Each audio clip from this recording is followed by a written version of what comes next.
All right. Peace, everyone, and welcome back to Game Time Astrology Podcast. I'm your host, Q, the astrologer. This is my first live bringing up a chart on the screen, so to speak. I'm actually going to replace this one with a different one. Just give me 1 second. Please be sure to like, subscribe, and share this with your friends as well. I really would appreciate it. And let me just bring up the chart that I actually edited today. There we go. Okay. All right. So let me go and make sure that the sound is good. Everything's good. Everything's spectacular. And that you guys can see the stream and all that jazz and can hear me and all that. Okay. Okay, good. All right. So welcome, guys, to the Game Time Astrology Podcast. Again, we are going to be talking about Shedeur and Shilo Sanders. Now, this is a topic that was recommended to me by some of my subscribers, and I even did a poll on my Instagram to ask you guys, what episode would you like to see next? And everyone wanted me to talk about Shedeur and Shilo Sanders. So if you do not know who these guys are, they are the sons of NFL legend, Pro Bowler, I believe, Deion Sanders. I am not an NFL person. I'm more of an NBA girl. But I did watch the NFL back when Deion was playing, and I was a huge fan. Not even going to lie to you, right? Definitely a huge fan of his. And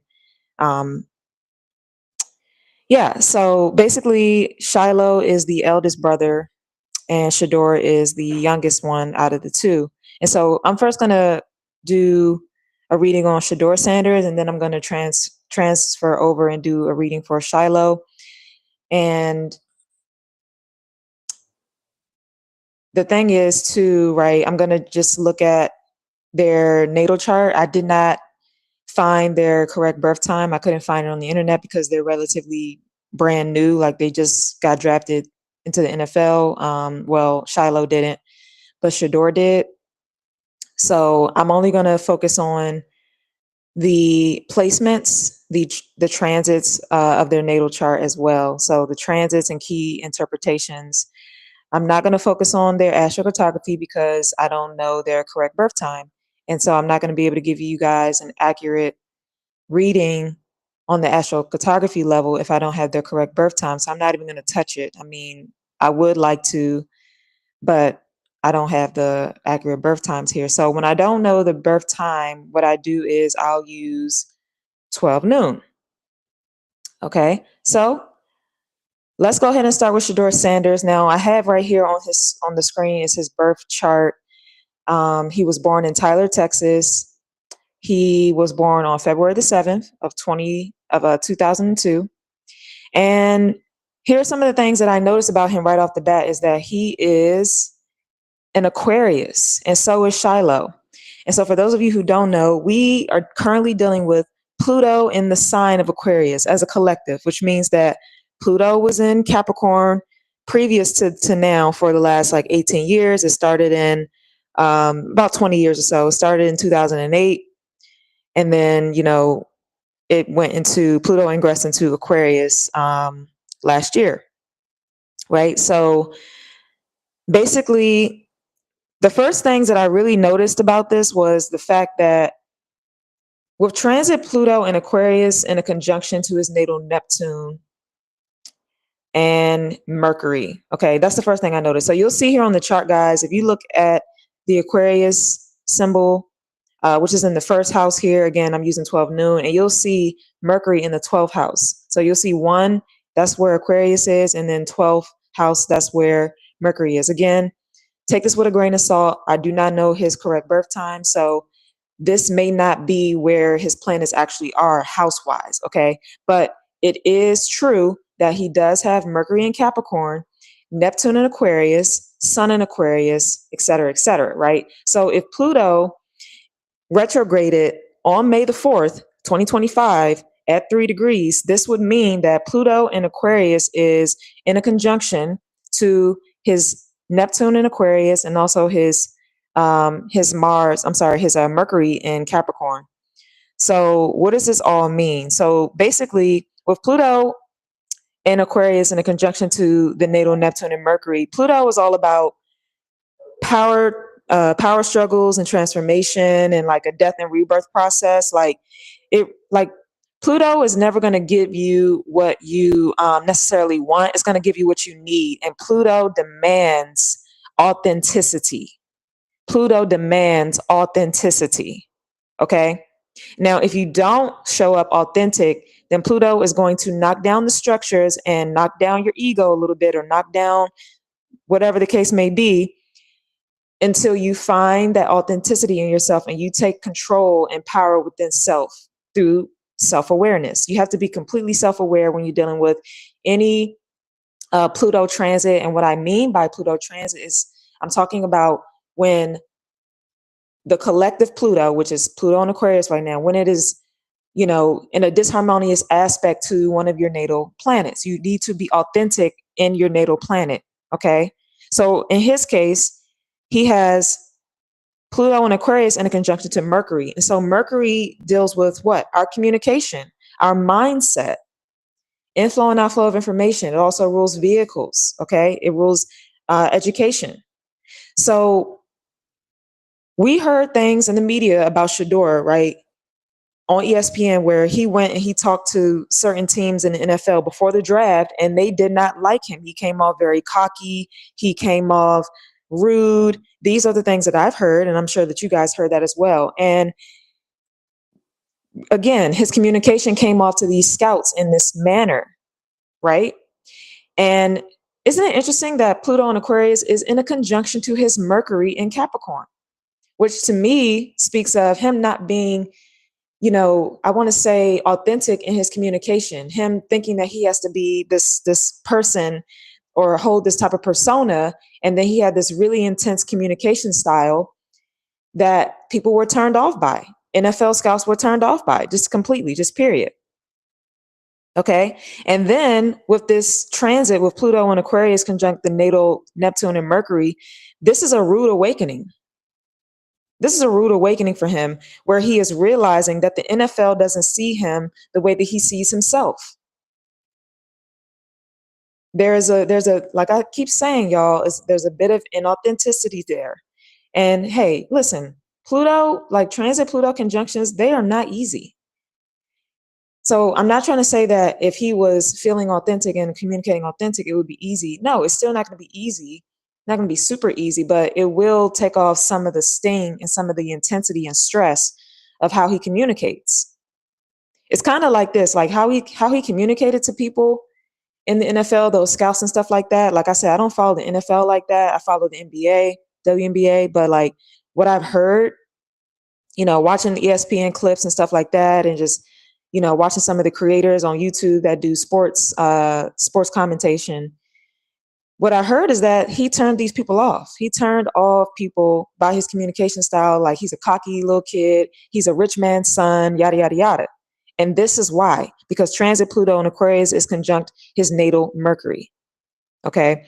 Now, what this can also represent is when it comes to the Neptune placement is that he needs to reinvent himself. He's going through a reinvention phase where he needs to adapt his game and mindset. And if he does this, he could literally surprise everyone on a long-term basis. Okay. Now, Neptune rules illusions and dreams, right? Illusions, dreams, cameras, mirrors, self-sacrificing service, these kinds of things, right? And so there is some sort of illusion around how he is seeing himself, right? That's where that piece comes in. Remember I said the NFL doesn't see him the way he sees himself. He is in some sort of illusion, Neptune energy, Neptune in Aquarius, right? Pluto is in Aquarius. He is in some sort of like dreamland about how he sees himself, and he needs to get down to reality. What is the real, the authenticity? remember, I keep saying authenticity because that is the picture of Pluto. Pluto is not going to give you, I'm going to keep saying these things, these terms, y'all, because I really want to drive these things home. And I feel like the more that I'm redundant, you'll get it, right? Because that's what we really need to drive home here. Pluto does not give you what you necessarily want. It's going to give you what you need, and it's only going to give you what you need through authenticity. All right. And because he was being inauthentic and he sees himself bigger than what he is, he was humbled. Now, a lot of those narratives came out as well when he wasn't drafted in the first round, when he wasn't drafted in the second round, the third round, the fourth, and then finally in the fifth. And then the conclusion of all that was these points about him not being um, humble. And this actually humbled him. And I agree. It actually did humble him. Because Neptune can make us feel like, if Pluto conjunct Neptune, it can make you feel like, you really have the power and nothing can stop you. And it's all an illusion, though. You really have to ground yourself when you're dealing with Pluto conjunct Neptune. What I mean by that is like, go out in nature and take your shoes off and walk around, like do a lot of grounding techniques so that you're not like kind of hallucinating and thinking that you're bigger than the world, or you're like this big, huge, like quarterback, this hot shot. You're not. You're not. But Pluto has a way of making you think that when it's in a conjunction to your Neptune, because it's intensifying the dreams and the illusion of who you are. And because he is an Aquarius and Neptune is an Aquarius, this is also going to have an effect on the way he sees himself, because he has Neptune at 8 degrees and his sun is in Aquarius at 18 degrees. So it's a 10-degree orb here. It's not the most powerful, because I believe that a 6-degree orb is more powerful, but it's still there, because, even some astrologers do believe that when you're dealing with a conjunction within a 10-degree orb, it's still pretty powerful. And I agree, but it's even more powerful the closer in orb it is, within, 6 degrees, 5, 4, 3, 2, 1, you get the drift, right? So there's that. Okay. So because Neptune is so connected with his sun sign in Aquarius, and the sun rules our ego self-expression, our confidence, right? Now, because Neptune is in conjunction to his sun in a 10-degree orb, he does have the tendency to view himself in a way that is just non-realistic. So I do understand where the cockiness is coming from. It's the Neptune conjunct the sun natally. I'm not even talking about transits now. I'm talking about that 10-degree orb. It's pretty insane. So he does have this mindset of thinking that he's just some hot shot, and he can also think too that he's better than what he is. And this definitely did humble him. And I really truly believe that he will continue to be humbled while Pluto is in Aquarius, because again, he has his sun in Aquarius. Okay. So that was transit Pluto in Aquarius. So let's continue on to the next key transit that I want to talk about, or I should say this one is like a key natal placement, and that is Chiron in Capricorn. So you'll see in the 12th house, he has Chiron in Capricorn. So what does Chiron in Capricorn mean? Well, we know that Saturn is the planet that rules Capricorn, and Capricorn deals with the father.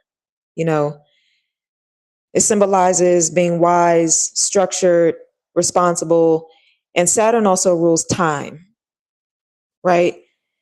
With Saturn energy, it takes time to develop skill.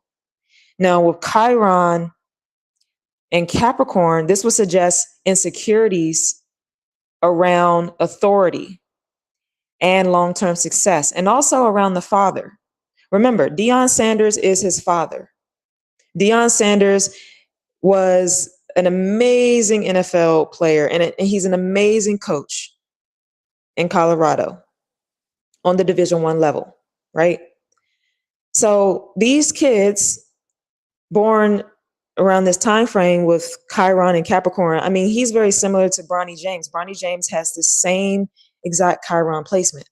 So these kids born in this time frame, that grew up in households where their parents were, particularly the father, was famous or has some sort of status or stature or authority and power out in the world, these kids are going to have a wound around that because they, in some way, unconsciously, subconsciously, they want to live up to what their father is or how their father was, or live up to that legacy. Because again, Capricorn rules legacy.